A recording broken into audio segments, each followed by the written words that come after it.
जय हिंद बच्चों। तो लेकर आ चुका हूं मैं पार्ट 3 ऑफ एमसीक्यूज। इस वीडियो में भी हम डिस्कस करने वाले हैं कॉम्पिटेंसी बेस्ड क्वेश्चंस का। तो चलिए फटाफट देखते हैं। लास्ट वीडियो में हमने क्वेश्चन नंबर 21 तक डिस्कस कर लिया था। Let's discuss from question number 21 to onward. इसमें कहा देखिए, in the adjoining diagram G is the centroid of the triangle ABC। तो बहुत अच्छी बात है भाई, आप लोगों को किसी भी ट्रायंगल का जो सेंट्रॉइड है वो निकालने की जो फॉर्मूला है वो आप लोगों को मालूम होना चाहिए। जी अगर मान लेते हैं तो वो होता था आपके पास x1 plus x2 plus x3 divided by 3 comma y1 plus y2 plus y3 divided by 3। आई बात समझ में? ठीक है। अब ये आपको दे ही रखा है, कितना है 5 कॉमा माइनस 5 है, 5 कॉमा माइनस 5 है। ठीक है। तो पहले हम क्या करते हैं, निकाल लेते हैं। ठीक है, पहले हम क्या करते हैं, निकाल लेते हैं। ये 5 कॉमा 5 है आपके पास। ठीक है, 5 कॉमा माइनस 5 है ना, 5 कॉमा माइनस 5 है। ओके, फिर से सही से लिख देता हूँ मैं, 5 कॉमा माइनस 5। ओके, अब क्या करना है यहाँ पे x1 x2, ये x1 है, ये y1 है, ये x2 है, ये y2। इस तरह से आपके पास अगला x3 y3। तो आपको क्या करना है, यहाँ से x1 की वैल्यू उठानी जो कि 3 है, प्लस में x2 की वैल्यू उठानी जो कि 2 है, प्लस में x3 की वैल्यू उठानी जो कि आपके पास सिंपली x है, डिवाइडेड बाय 3। फिर comma y1 which is -3 plus y2 which is -6 plus y3 which is y divided by 3। ये दोनों ही वैल्यू x वाली x के इक्वल होगा और y वाली y के इक्वल होगा। इसको सॉल्व करेंगे तो 5 plus x divided by 3 that will be equal to 5। Similarly दूसरा वाला अगर हम सॉल्व करते हैं तो जाएगा माइनस का 9 plus y divided by 3 is equal to minus का 5। यहाँ से x की वैल्यू निकाल देंगे मेरे पास, तो कितना आ जाएगा, 5 3 15। सो 5 plus x that would be 15 और x की वैल्यू आ जाएगी 15 माइनस 5 विच इज़ 10। आई बात समझ में? ठीक है, चलो अगले की बात करते हैं। तो माइनस का 9 plus y that will be equal to minus 15 and y is equal to minus का 15 प्लस 9 हो जाएगा, तो वाई की वैल्यू आ जाएगी आपके पास माइनस का 6। आई बात समझ में? कितना हो जाएगा आपके पास, माइनस का 6। चलो भाई, तो हमें x की वैल्यू पता चल गई और y की वैल्यू पता चल गई, 10 कॉमा माइनस का 6। समझ में आई बात? ठीक है। तो हमने थर्ड पॉइंट निकाला अभी हमने क्या किया, थर्ड पॉइंट निकाला है। बट हमसे पूछ रहा है कि कोऑर्डिनेट्स ऑफ डी, और मैंने क्यों निकाला, अभी मैंने कोऑर्डिनेट ऑफ डी पूछा तो मैंने सी क्यों निकाला, चलो अभी बता देते हैं। देखो, हमने सी की वैल्यू निकाल दिया कोऑर्डिनेट 10 कॉमा माइनस 6। अब इसको निकालने के पीछे का सिंपल रीजन ये था, क्योंकि आपको एक चीज पता होना चाहिए, जो सेंट्रॉइड होते हैं ना वो मीडियन के पॉइंट ऑफ इंटरसेक्शन से बनता है, मीडियन। और आपको पता होना चाहिए मीडियन क्या करता है, मीडियन क्या करता है आपके पास, हर एक साइड को, ट्रायंगल के हर एक साइड को 2 इक्वल पार्ट्स में डिवाइड करता है, राइट। तो आपको यहाँ पे क्या करना है, पॉइंट डी का कोऑर्डिनेट निकालना है, which is nothing but the mid point. तो इस मिड पॉइंट को निकालने के लिए क्या होता है, x1 y1, x y ले लेते हैं। ठीक है, x y मिड पॉइंट होता है। तो x y कैसे निकाला जाता है, वो निकाला जाता है आपके पास x1 plus x2 by 2 y1 plus y2 by 2। ये आपके मिड पॉइंट का फॉर्मूला है। ठीक है, अब ये तो हमने निकाल लिया था 10 माइनस का 6। बस ये x1 हो गया, ये y1 हो गया, ये x2 हो गया, ये y2 हो गया। ठीक है, ओके ग्रेट। चलो भाई, x1 की जगह 2 पुट कर दो, प्लस में दूसरा x2 की जगह आपके पास 10 पुट कर दो, डिवाइडेड बाई 2। फिर y1 की जगह पे आपके पास माइनस 6 पुट कर दो, प्लस में y2 की जगह पे फिर से माइनस का 6 पुट कर दो, divided by 2। So it will be 12 by 2 which is 6। फिर कॉमा इसको करेंगे minus 12 by 2 which is minus 6। So 6 comma minus 6, option number C is correct. ठीक है, तो आपको बता दिया ये कॉम्पिटेंसी बेस्ड क्वेश्चन है, तो इसमें कहीं ना कहीं आपके पास जो थोड़ा सा टाइम टेकिंग है वो होने वाला है। अगर आपकी कैलकुलेशन ज़्यादा तगड़ी तो और भी जल्दी कर पाएंगे। मैं यहाँ पे आपको सब कुछ लिख लिख कर समझा रहा हूँ, राइट। दैट्स वाई ये थोड़ा सा टाइम टेकिंग क्वेश्चन हो जा रहा है, अदरवाइज की वैसे है उतना टाइम टेकिंग क्वेश्चन नहीं। ठीक है, ओके। नेक्स्ट कहते हैं in the given diagram O is the origin, P is the mid point of A B. ये वाला जो मिड पॉइंट है आपके पास, तो ये पॉइंट कितना होगा, ये 0,2 होगा, x की वैल्यू 0, y की समथिंग वैल्यू विच इज 2। ये कितना होगा 4,0। तो चलो मिड पॉइंट निकाल भी लेते हैं। मिड पॉइंट x और x को जोड़ेंगे 4, 2 से डिवाइड करेंगे 2, y को जोड़ेंगे 2, 2 से डिवाइड करेंगे 1। तो देखा कितनी जल्दी हमने यहाँ पे मिड पॉइंट निकाल लिया। अगर आप इन शॉर्ट करते हैं तो अब हमसे बोला है the equation of the point OP, sorry the equation of OP is, O कहाँ है, ये रहा, और पी कहाँ है, ये रहा। तो ओ का ओरिजिन तो हमें पता है 0,0। अब 2 पॉइंट पता है हमें, 2 पॉइंट स्लोप फॉर्म लगा, 2 पॉइंट फॉर्म लगा दीजिए, 2 पॉइंट फॉर्म याद कीजिए। यहाँ से हमारे पास इक्वेशन जो है निकल कर आ जाएगी। तो उसका फॉर्मूला होता है y minus y1 is equal to, यहाँ पे स्लोप की जगह y2 minus y1 divided by x2 minus x1, और ब्रैकेट में आ जाता था x माइनस x1। ये होती थी आपके पास फॉर्मूला y माइनस y1। देखिए ये आपके पास x1, ये y1, और ये आपके पास x2 और ये y2 पुट कर दिया। ठीक है, अब वैल्यूज को पुट करते हैं। y माइनस y1 की जगह 0 is equal to y2 minus y1, तो 1 minus 0 divided by x2 minus x1, तो 2 माइनस 0, और फिर x माइनस x1 की जगह तो आपके पास 0 है। तो हो गया y इज इक्वल टू, यहाँ बन गया आपके बच गया 1/2 और ये बच गया x। तो इधर उधर कर देंगे तो 2y is equal to x। तो 2y is equal to x आपको साफ साफ दिख रहा है, ऑप्शन नंबर बी। ठीक है ना। टाइम टेकिंग इसलिए लग रहा है क्योंकि आपको मैं सभी चीजें एक्सप्लेन कर रहा हूँ, अदरवाइज अगर आपका कॉन्सेप्ट क्लियर होगा तो कुछ ही सेकंडों में सभी क्वेश्चन आप आराम से कर लेंगे। इसमें कहा जाता है in the given figure line L1 is a parallel to line L2 sorry L1 ये रहा which is parallel to L2, ठीक है।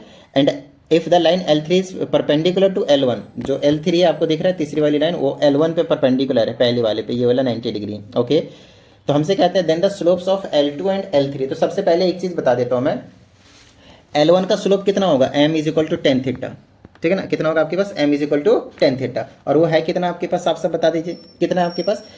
थीटा कितना दे रखा है इसका, एक्स एक्सिस के साथ एंटी क्लॉकवाइज डायरेक्शन में, वो आपके पास 45 है, तो 1045 विच इज m, तो m कितना हो गया 1 आ गया, 45 कितना हो गया 1 हो गया। अभी जो स्लोप है वो L1 की, हमसे पूछा L2 और L3 की, हमें पहले पता है L1 is parallel to L2, तो अगर दो लाइनें पैरेलल होती है तो उसका स्लोप सेम होता है। तो L2 का जो स्लोप होने वाला है वो आपके पास कितना होने वाला है, आपके पास सिंपली -1, सॉरी नॉट -1 ओनली 1, ठीक है ना, क्योंकि L1 एंड L2 का जो स्लोप होगा वो आपके पास इक्वल होने वाला, L1 का स्लोप और L2 का स्लोप दोनों ही क्या होंगे 1। तो ये और ये, सॉरी ये आपके पास दिख रहा है ये वाला, नेगेटिव वाले तो गायब भी कर दीजिए, बी और डी तो वैसे भी नहीं हो सकता क्योंकि L2 का स्लोप 1 है, तो या तो ये होगा या तो ये होगा, ठीक है, ओके। अब हमसे कहा जाता है ये जो L3 का पूछा, अब L3 क्या है आपके पास, वो परपेंडिकुलर है किसके, L1 पे, तो नेगेटिव रेसिप्रोकल होगा तो वो भी आपके पास -1 होगा, तो 1, -1, option number C is the perfect answer, ठीक है। चलिए नेक्स्ट की बात कर लेते हैं। इसमें कहा था which of the following lines cut the positive X axis and positive Y axis at equal distances from the origin. ये मुझे इक्वल पे अगर कट कर रहा है तो पहले ही हो जाएगा। अब बोलोगे मुझे कैसे पता चला, तो देखिए सिंपल है, एक्स की वैल्यू 0 पुट कीजिए, वाई की 2 आएगी, तो यहाँ पे कट करेगा, वाई के 0 पुट कीजिए, एक्स की 2 आएगी, तो इक्वल पे ऐसे कट कर रहा है, ये वाली लाइन है आपके पास फॉर्म, तो तुरंत ये वाला आप पहचान सकते हैं अगर आपका जो कॉन्सेप्ट अगर क्लियर है तो, ठीक है। चलिए आगे की बात करते हैं।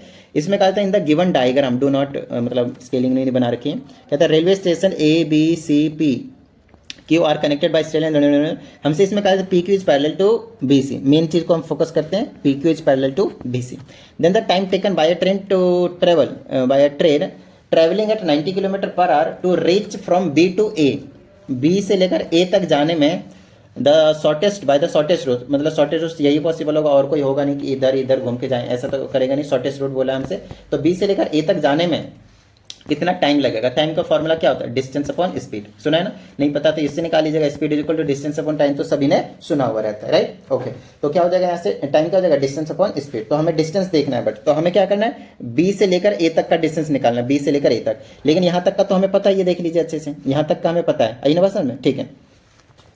तो लेकिन यहाँ का हमें बताना है, यहाँ का हमें बताना है, तो इसके लिए हम क्या कर सकते हैं, कोई दिक्कत वाली बात नहीं, सिंपल है, ध्यान समझिएगा।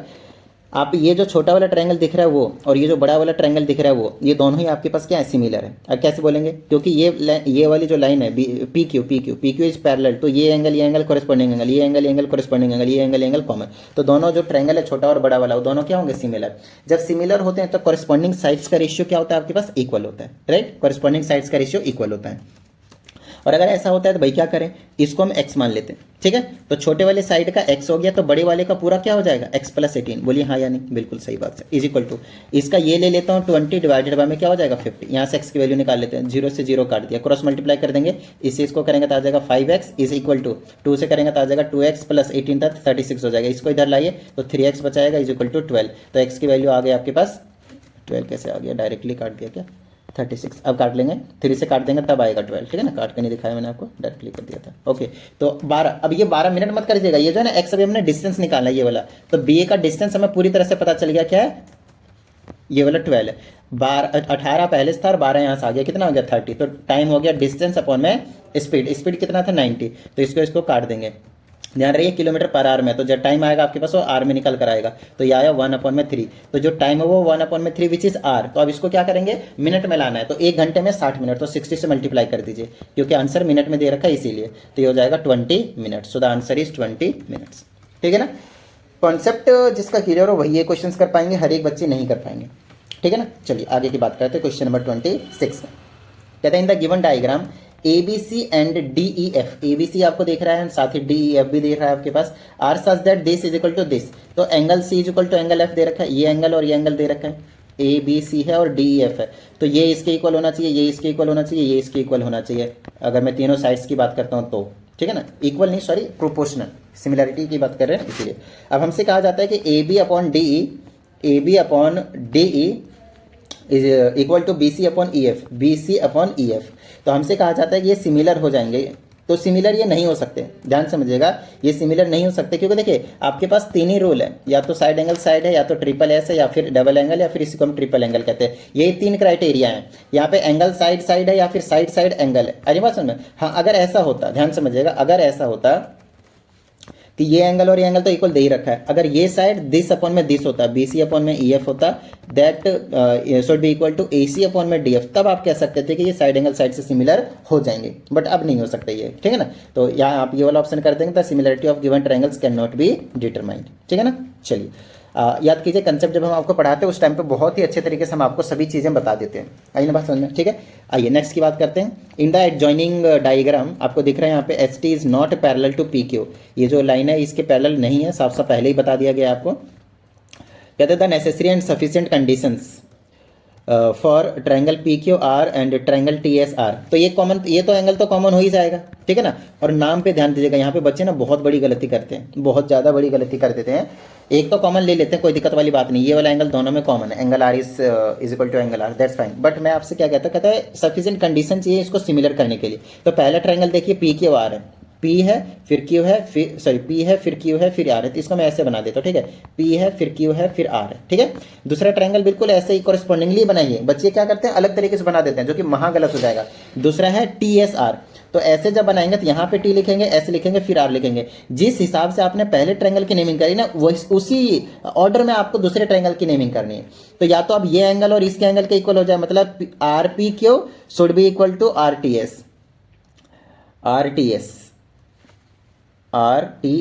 या फिर दूसरा एंगल ये भी हो सकता है RQP, ये वाला एंगल या फिर ये वाला। सबसे पहले एक चीज को चेक करते हैं, R तो है ही कॉमन दोनों में, कोई दिक्कत ही नहीं है, R को छोड़ देते हैं, बाकी या तो ये इसके इक्वल हो जाए या तो ये इसके इक्वल हो जाए। ध्यान से तो ये एंगल को देखते हैं पहले, P एंगल कहाँ आ रहा है, ये वाला इसमें P आ रहा है, तो P के जगह पे क्या आना चाहिए, S आना चाहिए। देखो ये वाला, तो QPR है या नहीं, QPR है। दूसरा STR है या नहीं है बीच में, सॉरी ये वाला, अरे तुम मत जाओ, अभी मत जाओ, ठीक है। अब ध्यान समझिएगा, अगर ये वाला एंगल इसके एंगल इक्वल होता तब मजा आता। तो एंगल P देखिए कहाँ बीच में आ रहा है, ये रहा, अगले में क्या होना चाहिए, T होना चाहिए, कहीं पे भी ऐसा नहीं है। तो ये वाला एंगल नहीं मिला हमें, ये वाला एंगल हमें नहीं मिला, दूसरा ढूंढते हैं।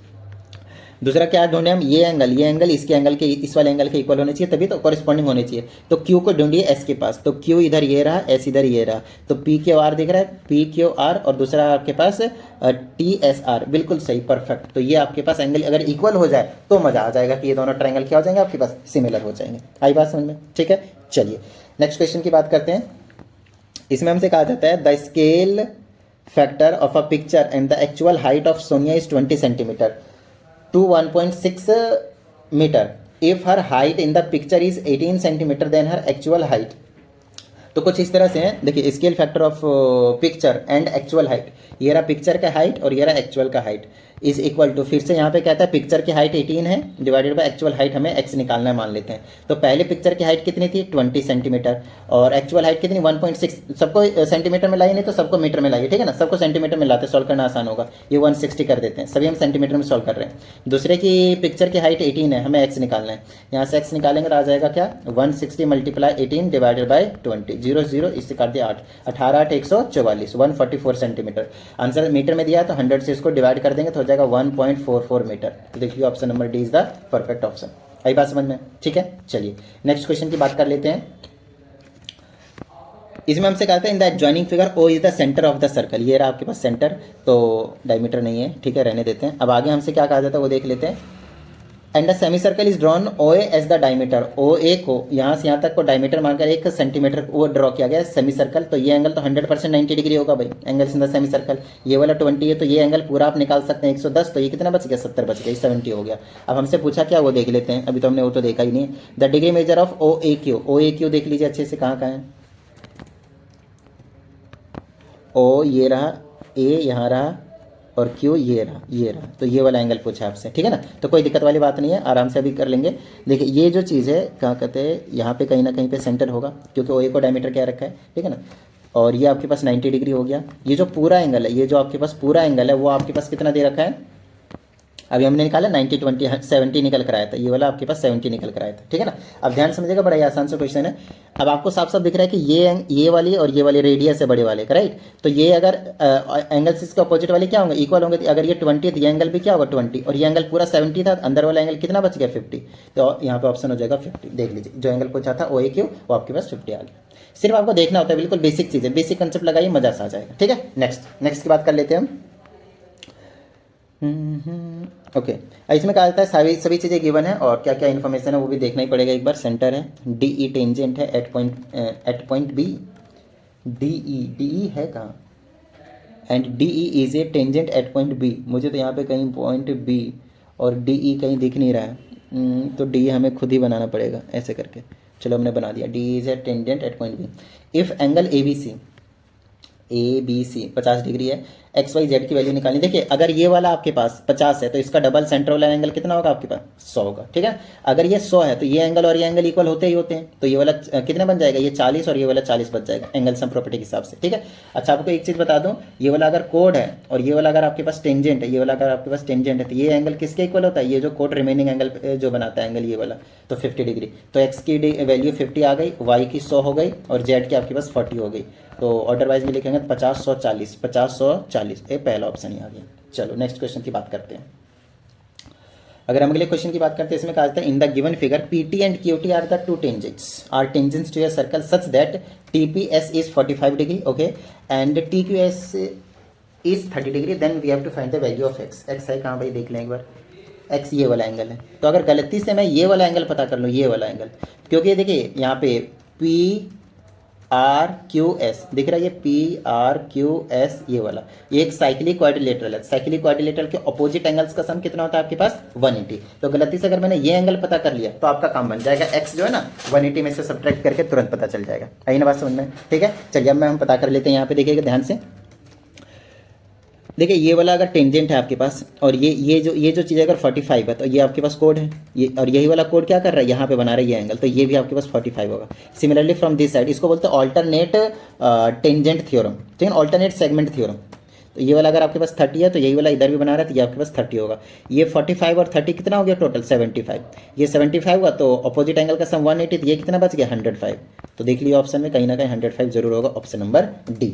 आई ना बात समझ में, ठीक है। नेक्स्ट अगर हम आगे की बात करते हैं, इसमें कहा जाता है a cylindrical metallic wire is stretched to its double its length. अगर मान लेते हैं पहले वायर इतना बड़ा था, तो बाद में कहता है जो इसकी लेंथ है ना हमने स्ट्रेच करके डबल कर दिया। कहता है विच of the following will not change for the wire for after stretching. Stretch करने के बाद क्या चेंज नहीं होगा, इसकी कट सरफेस एरिया चेंज होगी, टोटल सरफेस एरिया चेंज होगी, और इट्स वॉल्यूम चेंज नहीं होगा, क्योंकि जितना मटेरियल पहले था अब भी मटेरियल वही रहेगा, रेडियस चेंज होगा तो वॉल्यूम चेंज नहीं होगा। So the correct answer will B, देखिए इंक पे तो काटा मारना मैंने, tiding tiding tiding, correct answer will B its volume. जितना मटेरियल पहले था उतना ही मटेरियल अब भी रहेगा, ठीक है ना, volume will not change. Next, a right circular cone has radius of base equal to its height of cone. तो एक कोन बना लेते हैं, कहता है जितनी इसकी हाइट है उतना ही इसकी रेडियस है, तो रेडियस और हाइट दोनों ही R is equal to H है। और हमसे कहते हैं इसकी जो वॉल्यूम है, वॉल्यूम दे रखी है आपके पास 9702 centimetre cube. Then what is the diameter of the base of the cone. Very simple, volume की जगह आप लगा दीजिए 1/3 pi R square H, that is equal to 9700। आप हमें रेडियस ही निकालना एक तरह से, ताकि डबल कर दे तो हमें डायमीटर मिल जाए। हमसे डायमीटर पूछा है, तो 1/3 पाई की जगह 22/7, R स्क्वायर को एज इट इज रखूंगा और हाइट की जगह भी R रख देता हूँ, तो ये हो जाएगा 9702, ठीक है। इधर उधर कर देते हैं, इधर बच जाएगा R का क्यूब, और ये जो 3 और 7 है वो मल्टीप्लाई में आ जाएगा ना, इधर जो डिवाइड में वो मल्टीप्लाई में, और मल्टीप्लाई में वो चला जाएगा आपके पास डिवाइड में, तो ये हो जाएगा आपके पास R cube is equal to, क्या करते हैं हम 11 से काटते हैं, 11 2 जा 22, 11 88 कितने बच गए 9 90, 11 88, 2 11 दूनी 22। चलो 2 से और काट देते हैं, 441 और 7 या 21, ये वाले दोनों मल्टीप्लाई कर दिया, 441 होता है 21 मल्टीप्लाई 21 और ये 21, तो देखा ना क्यूब था इसीलिए तोड़ दिया, ये हो गया 21 का क्यूब। तो रेडियस हो गया ना, पावर सेम है तो बेस भी इक्वल होंगे, so value of R is 21। If I double it I will get 42, so 42 is the diameter of the given cone. आई बात समझ में, ठीक है। चलिए आगे के क्वेश्चन की हम बात कर लेते हैं फटाफट। इसमें हमसे कहा जाता है ये solid sphere with a radius of 4 centimetre is cut into 4 identical pieces by 2 mutually perpendicular planes passing through its center. Find the total surface area of the quarter piece. यहाँ पे बच्चे ना बहुत बड़ी गलती करते हैं, जब हमसे टोटल सरफेस एरिया पूछा गया और वो भी सिर्फ क्वार्टर पीस का, तो आपको ध्यान देना है, यहाँ पे बच्चे बहुत बड़ी गलती करते हैं। अगर कट ये सॉलिड था और सॉलिड को अगर कट करते हैं ना तो आपको ध्यान रखना है कि सिर्फ ये वाला पोर्शन, अलग कलर से दिखा देता हूँ मैं आप लोगों को, आपको सिर्फ और सिर्फ ये वाला पोर्शन दिखाया जा रहा है, ये वाला पोर्शन दिखाया जा रहा है। तो इसको आप कहाँ कहाँ पेंट करेंगे इस पर बस नजर रखिएगा, क्योंकि बच्चे ना सिर्फ क्या करते हैं 4πr² निकालते हैं और इसको 4 से डिवाइड कर देते हैं, बोलते हैं 1/4 आ गया क्वार्टर का एरिया, गलत हो जाएगा, है ना। हमें पाई की वैल्यू ऐसे पुट नहीं करनी है, यहाँ पे ध्यान रखना है। देखो वो तो निकालना है, तो वो क्या निकाल कर देगा पता है, ये सिर्फ आउटर मोस्ट ये वाला जो बाहर वाला था ना सिर्फ वही निकाल कर देगा, लेकिन ये वाला हिस्सा भी तो आप पेंट करोगे। जब ये सॉलिड था और आप इसने कट कर दिया, नीचे का भी हिस्सा तो आप पेंट करोगे, तो इस चीज़ का आपको प्रॉपर ध्यान रहे। तो अगर ये पूरा होता तो पूरा सर्कल पे पेंट करते, लेकिन आधा है और लेकिन इधर से आधा और है, इधर नीचे वाला आधा और है सेमी सर्कल, तो दोनों को मिला देंगे तो सर्कल बन जाएगा। आई ना बात समझ में, सर्कल बन जाएगा। तो आप पहले देखिए 4πr² का 1/4 तो करेंगे बाहर के लिए, और अंदर के लिए क्या है सेमी सर्कल, पूरा सर्कल हो जाएगा, ठीक है ना। तो πr² ऐड कर दूंगा मैं, ठीक है। इससे इसको काट देता हूँ, यहाँ पे आ जाएगा πr² और ये हो गया πr², 2πr², ठीक है। 2 को ऐसे एज इट इज रखते हैं, पाई को भी एज इट इज रखते हैं। रेडियस कितना है आपके पास 4 सेंटीमीटर, तो 4 चौके 16² है ना, तो 16 दूना 32 पाई आ जाएगा। सो 32 पाई विल बी द आंसर। आई ना बात समझ में, ठीक है। चलिए नेक्स्ट की बात कर लेते हैं हम। इसमें कहा जाता है 2 identical solid hemispheres are kept in contact to form a sphere, ठीक है। हेमिस्फीयर दिख रहा है आपके पास, ये भी दिख रहा है। The ratio of the total surface area of the 2 hemisphere, इसका टोटल सरफेस एरिया कितना होगा 3πr², याद कीजिए। अगर सॉलिड है तो पूरा लेंगे, इसका πr² और एड ऑन होता है ना। अच्छा इसका भी कितना होगा 3πr², तो हेमिस्फीयर का एरिया कितना हो गया आपके पास टोटल सरफेस एरिया 6πr²। और जब इसको हमने स्फीयर बना दिया तो ये वाला तो कॉन्टैक्ट में आ गया, अब इसको पेंट करने की जरूरत नहीं, क्योंकि अब हमें सिर्फ बाहर से करना पड़ेगा। तो सरफेस एरिया इसका सिर्फ 4πr² होता है, इसका रेशियो निकाल दीजिए। टिडिंग कट गया, तो 3/2 बचा, विच इज योर आंसर 3:2। बताइए किस तरह की कोई प्रॉब्लम नहीं ना, डन, ओके ग्रेट। नेक्स्ट की बात कर लेते हैं। देखिए बड़ा ही बेसिक से क्वेश्चंस दे रखे हैं, लेकिन आपका कंसेप्ट जरूर क्लियर होना चाहिए इनके लिए। इसमें कहा जाता है cosec² theta plus sec² theta is equal to, हमें tan और cot में लाना है, तो cosec को लिख दीजिए 1 + cot² थीटा, ठीक है, प्लस में sec को लिख दीजिए 1 + tan² थीटा, ठीक है। तो ये हो जाएगा 1 1 2 2 + cot² थीटा और प्लस में tan² थीटा। अब tan cot में लाना तो था, लेकिन 2 एक्स्ट्रा आ रहा है, ठीक है ना, 2 एक्स्ट्रा आ रहा है, कोई दिक्कत वाली बात नहीं है। अगर मैं सही बताऊं तो ये क्या है पता है, ये cot theta plus tan theta का होल स्क्वायर है। अब बोलो सर ये आपको कैसे पता चल गया, मैं आपको समझाता हूँ। इसका आप होल स्क्वायर खोल के देखिए क्या आएगा, a² प्लस b² करेंगे तो tan² थीटा आएगा, प्लस में 2 × a × b करेंगे तो दिस इंटू दिस होगा, और tan cot एक दूसरे के रेसिप्रोकल होते हैं, तो मल्टीप्लाई में एक दूसरे काट देंगे 1 आ जाएगा, तो सिर्फ यही बचेगा। So answer will be option number C. आई बात समझ में, ठीक है। चलिए बेसिक क्वेश्चन है, बट ठीक है, कंसेप्ट है भाई, कंसेप्ट, ठीक है ना। अगर कोई डाउट आता है तो कोई दिक्कत वाली बात नहीं, 7428525669 इस व्हाट्सएप नंबर पे सेंड कर दीजिएगा, आप लोगों को प्रॉपर वीडियो सोल्यूशन जो है वो मिल जाएगा, ठीक है। चलिए, और अगर आप लोगों को पर्सनल क्लास की नीड होती है तो भी आप इसी नंबर पे इंक्वायरी कर सकते हैं। आगे की बात करते हैं। इसमें कहते हैं कि a जो है वो 3 sec² थीटा है, b जो है वो समथिंग दिस है, हमें a - b निकालना है, तो माइनस कर दो भाई, a - b क्या होगा, ये हो जाएगा 3 sec² थीटा माइनस, जब इसको माइनस करेंगे दोनों का साइन चेंज होएगा, तो माइनस का 3 tan² थीटा और प्लस का 2 हो जाएगा। इन दोनों में से 3 आप कॉमन ले लें, और आपको मालूम होना चाहिए sec² theta minus tan² theta is nothing but it is 1। So if I put over here 1 + 2, so it will B 3 + 2 which is nothing but 5। So the answer will B 5। Got it. चलिए आगे की बात करते हैं, question number 38 की।